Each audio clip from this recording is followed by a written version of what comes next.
আসসালামু আলাইকুম প্রিয় দর্শক, বৈষম্য বিরোধী ছাত্র আন্দোলন তারা আমাদের এই জুলাই আগস্ট যে গণ অভ্যুত্থান হয়েছিল তার নেতৃত্বের দাবিদার। তারা মনে করে তাদের নেতৃত্বে এই অভ্যুত্থানটা সম্ভব হয়েছিল।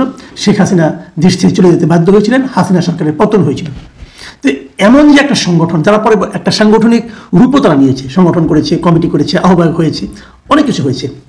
সেই সংগঠনটার এখন কি অবস্থা, কেমন তাদের ইমেজ, নিজেদের কাছে কেমন ইমেজ, অথবা দেশের সাধারণ মানুষের কাছে কেমন ইমেজ? মানুষ তাদেরকে দেখে কি ভরসা পায়, নাকি মানুষ তাদেরকে দেখে আতঙ্কিত হয়? তাদের কর্মকাণ্ড কি মানুষকে আশান্বিত করে, নাকি তাদের কর্মকাণ্ডের মধ্যে অনেকে ক্ষমতাসীন রাজনৈতিক দলের চামচা হিসাবে বিভিন্ন ছাত্র সংগঠনের যে অতীত ভূমিকা তারই ছায়া দেখতে পায়? এগুলো কিন্তু এখন জরুরি প্রশ্ন হয়ে দাঁড়িয়েছে। জরুরি কেন সেটা বলি, কারণ এরা তো ক্ষমতা প্রয়োগ করে। সরকার অথবা প্রশাসন তারা তো এদেরকে নানাভাবে প্রোটোকল দেয়, এদেরকে হেল্প করে। এমনকি বিভিন্ন জায়গায় প্রশাসনের কর্তা ব্যক্তিদেরকে দেখা যায় যে তারা এই সমস্ত বৈষম্য বিরোধী ছাত্র আন্দোলনের নামধারী স্টুডেন্টদের কথায় উঠতে, চলতে, বলতে এবং করতে বাধ্য হয়। তো এরা করছেটা কি? আমরা আগে বলেছিলাম আরেকটা অনুষ্ঠানে আমি, যে এরা নিজেদের মধ্যে মারামারি করছে। নিজেরা কখন মারামারি করে? যখন নাকি ভাগাভাগির সমস্যা হয় তখন মারামারি করে। আগে দেখিয়েছিলাম, আগে একবার বলেছিলাম, মানে একদম তথ্য প্রমাণ সহ বলেছিলাম আমি, যে লিফলেট বিতরণ করতে যে এরা মারামারি করে, এদের মধ্যে শৃঙ্খলা এতটাই। সর্বশেষ আমরা গতকালকে কি দেখলাম, কালকে 21 জানুয়ারি মঙ্গলবার, তাদের যে কেন্দ্রীয় কার্যালয় রূপায়ণ টাওয়ারের যে বিশাল, খুব মূল্যবান জায়গায় তারা যে একটা বিশাল অফিস করেছে, এই অফিসের ভাড়া কে দেয় এখনো জানি না। ওনারাও এখনো ওপেনলি বলেন না এটা ভাড়া কত, কিভাবে তারা দেন, কোথায় তারা টাকা। তারা তো সবাই ছাত্র ছিলেন, তাদের তো কোনো আয় ইনকাম থাকার কথা না। কিভাবে দেন তারা এই টাকাটা, এত টাকা ভাড়া কিভাবে দেন? এই জিনিসটা নিয়ে প্রশ্ন কিন্তু উঠছে। অনেকেই বলছে, যেহেতু মানুষের মধ্যে উঠছে সেহেতু আমি উচ্চারণ করলাম ওনাদের পক্ষে। আশা করি ওনারা এটা জবাব দেবেন, জবাব দিলে ক্লিয়ার হয়ে যাবে। আর জবাব না দিলে মানুষের সন্দেহ বাড়বে। সেখানে গতকালকে একটা মারামারি হয়েছে, নিজেরা মারামারি করেছেন, 7 জন আহত হয়েছে। আহতের মাত্রা এতটাই যে মেডিকেল কলেজে ভর্তি পর্যন্ত করতে হয়েছে। সেই মারামারির দৃশ্য যখন সাংবাদিকরা ধারণ করতে গিয়েছে, সাংবাদিকদের কাছ থেকে মোবাইল ছিনিয়ে নেওয়া হয়েছে, ভিডিও ডিলিট করে দেওয়া হয়েছে। কেন? এই কাজগুলো আগে কারা করতো? সাংবাদিকরা কিন্তু এই আন্দোলনের যে নেতা হাসনাত আবদুল্লাহ তার কাছে অভিযোগ করেছেন যে কাজগুলো, যে আচরণের মুখোমুখি আগে আমরা ছাত্রলীগের কাছ থেকে হতাম, সেই আচরণ এখন আমরা আপনাদের মধ্যে দেখছি। তাহলে এরা কি ছাত্রলীগের আরেকটা কপি হচ্ছে, কপি পেস্ট? এই বিষয়গুলো কিন্তু আসছে, তাদের আচার আচরণ, কথাবার্তা, এটা করতে দেবো না, ওটা করতে দেবো না, এক বিন্দু রক্ত থাকতে এটা মানবো না, এই যে তাদের অ্যাটিচিউড, কথাবার্তা, এগুলো কিন্তু সেই দিকে মানুষকে কিন্তু ভাবতে বাধ্য করছে। এবার কি হয়েছে ঘটনাটা আমি ছোট্ট করে একটু বলি ঘটনাটা আপনাদেরকে। কদিন আগে যাত্রাবাড়ি জোনের একটা মত বিনিময় সভা ছিল এই সমন্বয়কদের। সেখানে এই সমন্বয়কদের উপস্থিতিতে তাদের মধ্যে একটা, মানে যারা এখন উপস্থিত ছিল তাদের মধ্যে একটা মারামারি হয়, এক পক্ষ আরেক পক্ষকে মারে। তো যারা মার খায় তারা গতকালকে, মানে সোমবার, আপনার এই মঙ্গলবার দিন, এই রূপায়ণ টাওয়ারের সামনে বাংলা মোটরের এখানে তারা এসেছিল প্রতিবাদ জানাতে এবং একটা বিচার চাইতে। এটা যখন অবস্থা, তখন তাদের উপর আবার ওখানে যারা মেরেছিল তারা আবার এখানেও তাদের উপর ঝাঁপিয়ে পড়ে এবং মারে। বলা হয়ে থাকে, অনেকে বলে যে ওই যারা নাকি প্রতিবাদ চাইতে এসেছিল, যখন তারা বিচার না পাচ্ছে তাদের মধ্যে কেউ নাকি, এই ধরনের একটা পত্রিকায় দেখলাম, তারা নাকি বলেছে যে সমন্বয়কদের গুণী না। এটা বলার পরে নাকি তাকে মারধর করা হয়েছে। সমন্বয়কদের গুণী না এটা বলা উচিত না, কারণ ওনারা তো ওই সংগঠনের লোক, তারা সমন্বয়কদের গুনবেন না কেন? কিন্তু যদি বলেও থাকেন কেউ, আমি ধরে নিচ্ছি বলেছেন, যদি বলেও থাকেন, তার কি আপনি ফিজিক্যালি অ্যাসল্ট করতে পারেন, মারতে পারেন? এই মারার অধিকার আপনাকে কেউ দিয়েছে?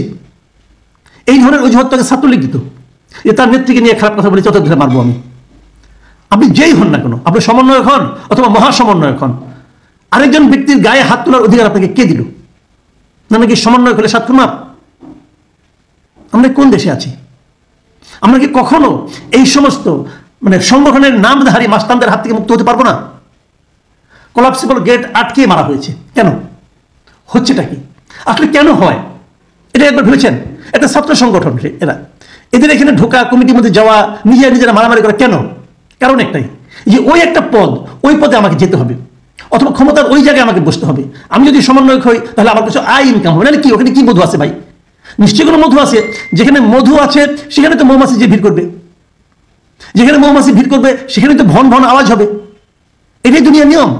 ছাত্রলীগ এখন কেউ করতে চায়? এখন কেউ বলে যে আমি ছাত্রলীগের সভাপতি ছিলাম, ছাত্রলীগের অমুক কমিটির, শাখা কমিটির সাধারণ সম্পাদক ছিলাম? কেউ বলে না। কিন্তু আগে উপকমিটির সম্পাদক কিন্তু হওয়ার জন্য অনেকে মারামারি করতো, বলে বেড়াতো, বাহারিরা মানে নেম কার্ড থাকতো, দেখাতো আমি উপসম্পাদক, উপকমিটির সম্পাদক। এটাও বিরাট একটা পোস্ট, এটা দেখেও চাঁদাবাজি করা যেত। তাহলে এখন কি ওই ধরনের একটা সংগঠন পরিণত হচ্ছে এটা, যে এটা একটা পোস্ট পেলে সেটাকে ব্যবহার করে আমি অনেক কিছু করতে পারবো? ব্যবহার করা কি শুরু হয়ে গেছে? তাহলে এত লোক কেন? আপনি দেশ গঠন করবেন। আমার তো মাঝে মাঝে মনে হয় যে এই সংগঠনটাকে, এই যে আন্দোলনটা করেছিল, এরা কি কোনো আদর্শ দ্বারা অনুপ্রাণিত হয়ে আন্দোলন করেছিল, নাকি কেবলই একটা জনগণের আন্দোলনের সময় ওই সময় তারা সামনে ছিল তাই তারা হিরো হয়ে গেল? এটাই কি ছিল? আমি ঠিক বুঝি না। কিন্তু এটা আমাদের জন্য একটা বড় আতঙ্কের ব্যাপার, বড় হতাশার ব্যাপার। যাদের উপর আমরা নির্ভর করেছিলাম, যাদেরকে ধরে আমরা আশান্বিত হতে চেয়েছিলাম যে এইবার বোধহয় কিছু একটা হবে, তাদের নিজেদের আচরণের মাধ্যমে তারা এমন সব কাজকর্ম করা শুরু করেছেন যে আমরা হতাশ হয়ে পড়ছি। এই আলোচনাটা শেষ করবো আরেকটা ঘটনা দিয়ে। ওই ঘটনাটা হয়তো এর সঙ্গে ওইভাবে অনেকে মিল পাবেন না, কিন্তু আমি মিল পাচ্ছি। সেটা কি, এই বৈষম্যবিরোধী ছাত্রদের মধ্যে আরো একজন নেতা সার্জিস আলম, তিনি জুলাই শহীদ স্মৃতি ফাউন্ডেশন থেকে সরে দাঁড়িয়েছেন। তিনি কিন্তু জুলাই শহীদ স্মৃতি ফাউন্ডেশনের সাধারণ সম্পাদক ছিলেন, এবং এই ফাউন্ডেশনের কাজ ছিল এই জুলাই আন্দোলনে, জুলাই অগাস্ট আন্দোলনে যারা নিহত হয়েছেন, আহত হয়েছেন, তাদেরকে নানা রকম অর্থনৈতিকভাবে সাহায্য দেওয়া, এবং একটা বড় ফান্ড এদের কাছে কিন্তু আছে, সরকারি বেসরকারি বিভিন্নভাবে এদের কাছে এসেছে। তো সেই ফান্ডের যে বিতরণটা, সেই বিতরণ থেকে সার্জিস আলম নিজেকে সরিয়ে নিয়েছেন, এবং একটা অজুহাত দিয়েছেন, অজুহাতই বলবো আমি, যে উনি নাকি এখানে পর্যাপ্ত সময় দিতে পারছেন না। আমি বলবো ওনাকে, ভাই তাহলে আপনি কিসের সময় দিচ্ছেন? আপনি কি এমন গুরুত্বপূর্ণ কাজ করছেন যে এটাকে আপনার কাছে গুরুত্বপূর্ণ কাজ মনে হচ্ছে না? এখানে আপনি সময় দিতে পারছেন না, কেন পাচ্ছেন না? আন্দোলনের পর প্রধান যে কাজগুলি ছিল তার একটা তো এই শহীদদেরকে, তাদেরকে অর্থনৈতিক সাহায্য করা, তাদেরকে আবার নিজের পায়ের উপর দাঁড় করিয়ে দেওয়া, এটি ছিল মূল কাজ।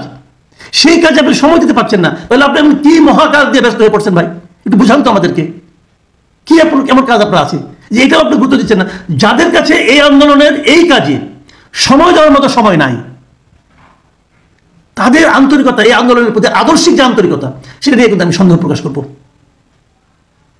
এটা কিন্তু একটা জরুরি ব্যাপার। আমি মনে করি যে আসলে পুরোটাই এলোমেলো হয়ে যাচ্ছে। আমরা যাদেরকে যা ভেবেছিলাম তারা বুঝি তা নয়।